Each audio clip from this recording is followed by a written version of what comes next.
किताब और उसका 4 अध्याय और उसका 7 आयत।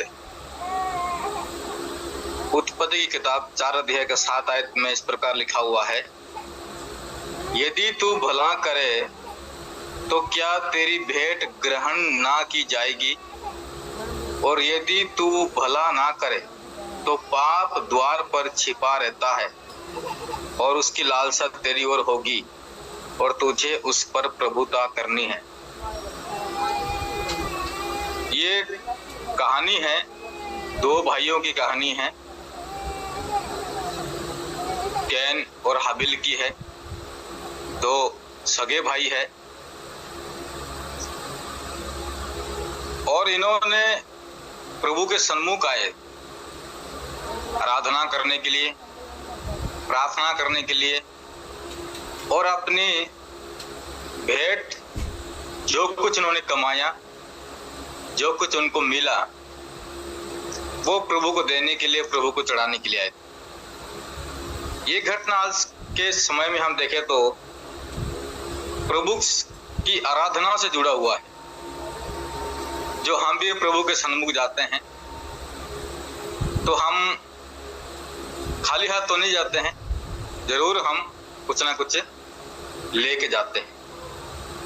इन्होंने भी प्रभु के सन्मुख कुछ लेके गए थे और प्रभु को अर्पण किया है। इसमें 2-3 बातें हैं। पहली बात यह है कि उसके 4 आयत में लिखा हुआ, और हाबिल भी अपनी भेड़ बकरियों के कई एक पहलौठे बच्चे भेंट चढ़ाने ले आया और उनकी चर्बी भेंट चढ़ाई। तब यहोवा ने हाबिल और उसकी भेंट को तो ग्रहण किया, परंतु कैन और उसकी भेंट को उसने ग्रहण ना किया। यहाँ पर सबसे पहले जब प्रभु के सन्मुख आते हैं तो यहाँ लिखा है कि हाबिल और उसकी भेंट, सबसे पहले हाबिल को प्रभु ने ग्रहण किया और उसके बाद और उसकी भेंट को।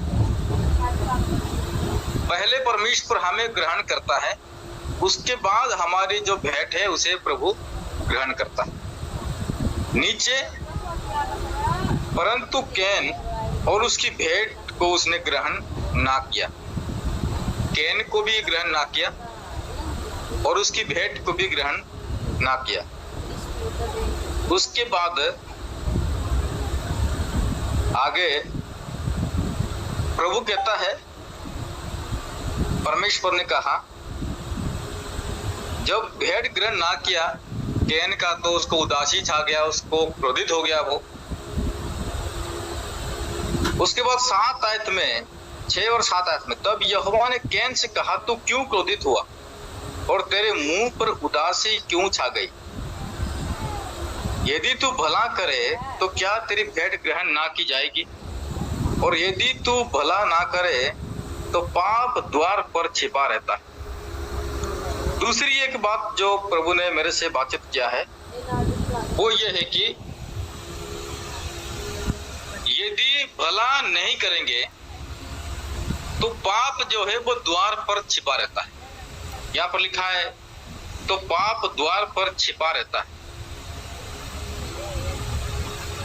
पाप द्वार जो होता है वो हमारा घर का अंदर आने का और अंदर से बाहर जाने का फाटक होता है, द्वार होता है। लेकिन उसी द्वार पर अभी पाप है, वहां पर पाप है या शैतान है। हमारे घर का द्वार भी होता है, हमारा जीवन का द्वार होता है, जिस प्रकार हमारा घर का द्वार होता है। अभी इस द्वार में पाप तो है लेकिन वो दिखता नहीं है।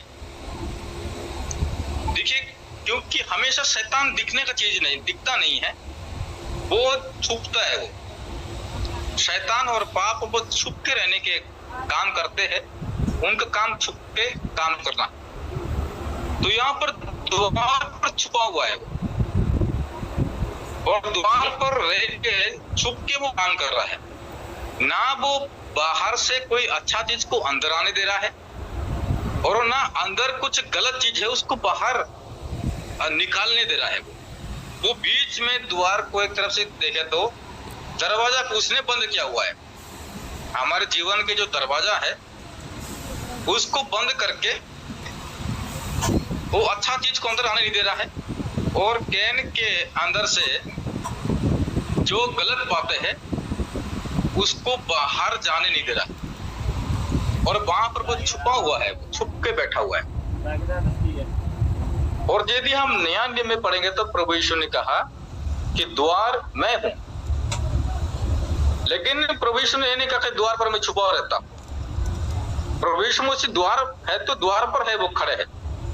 प्रभु यीशु मसीह कभी छुप के नहीं रहते और छुप के कोई काम नहीं करते, वो निडरता के साथ सामने उपस्थिति में काम करते। लेकिन शैतान छुप के रहते हैं। कई बार हमारे द्वार में भी शैतान छुप के काम करता है, हमें दिखता नहीं है, समझ में नहीं आता हम, क्योंकि वो छुपा हुआ है। जिस द्वार पर प्रभु यीशु मसीह को होना चाहिए था उसी द्वार पर शैतान छुप के बैठ के काम कर रहा और द्वार को बंद करके रखा हुआ है शैतान। तो बंद होगा तो हमारे जीवन की जो गलत बातें हैं उसको हमें बाहर निकालना है। तो बाहर निकलेगा कैसे? जब शैतान को उस छुप के जो बैठा हुआ है उसको वो निकालेंगे, उसको हटाएंगे, बाहर फेंकेंगे, तभी हमारा जीवन बदलेगा, हमारा जीवन से सारा गलत बातें बाहर निकलेगा और अच्छी बातें, परमेश्वर का वचन, परमेश्वर की शिक्षा, परमेश्वर की बुद्धि हमारे अंदर प्रवेश करेगा। तो यहाँ पर कैन के जीवन ऐसा हुआ, वो किन बातों में पड़ा हुआ था वो तो पता नहीं, लेकिन यदि तू भला ना करे तो बहुत सी दुनिया में चलते चलते अनगिनत पाप है जो प्रवेश करते करते आखिर में क्या हो जाता है, शैतान द्वार पर छुप जाता है, बैठ जाता है। लेकिन उसके बाद कैन इतना ज्यादा क्रोधित हो गया कि वो प्रभु से माफी मांगने की सिवाय, माफी मांगने की को छोड़कर वो गलत कदम उठाने के लिए वो सोचा है। आज हो सकता है हमारा भाई कलीसिया में हम भी अपने भाइयों के साथ रहते हैं। जैसे यहाँ पर 2 सगे भाई थे, हम भी सभी सगे भाई है, मसीह में सभी भाई है, भाई और बहन है।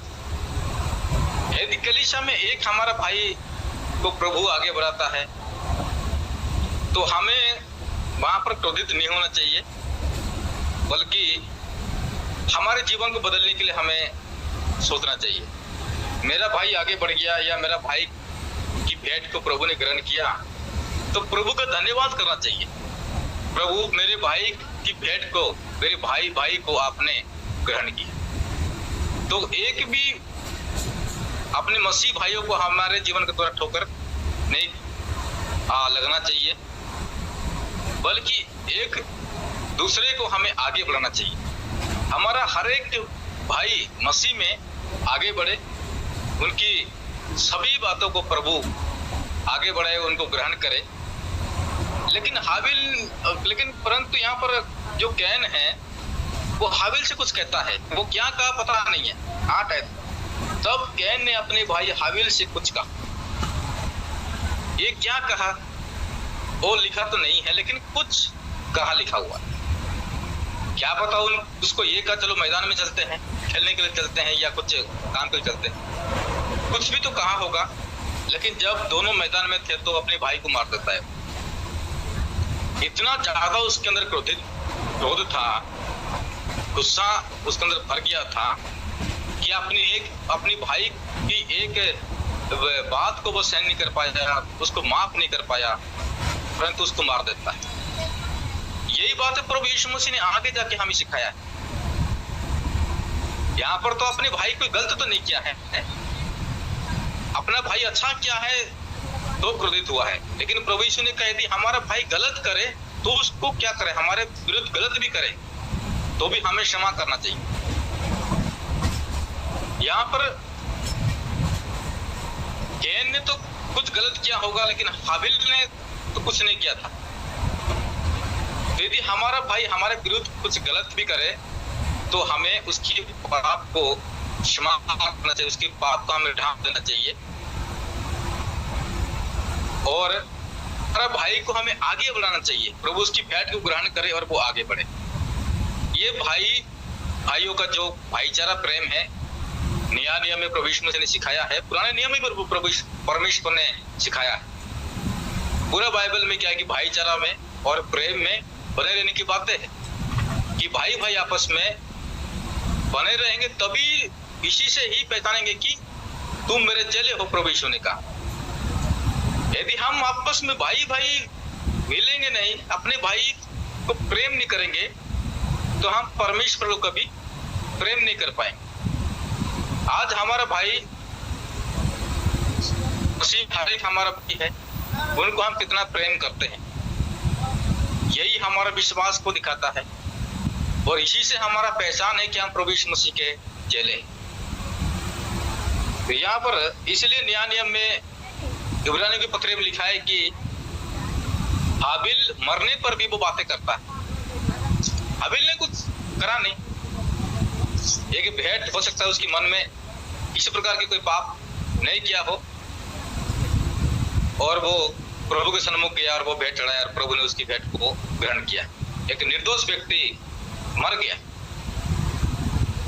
तो आज हमें एक दूसरे को क्षमा करना है, और हमें अपने आप को जांचना है कि हमारे भी द्वार में कभी पाप तो नहीं छुपा हुआ जो हमें गलत काम करने के लिए कहता है। ये पाप हमें उस द्वार पर उस पाप को बाहर निकाल के प्रभु यीशु मसीह जो द्वार है, हमारा द्वार में प्रभु यीशु मसीह होना चाहिए, जिससे कि हमारा जीवन सही हो सके। प्रभु हम सबों को आशीष दे, अनुग्रह दे। आइए प्रार्थना करेंगे।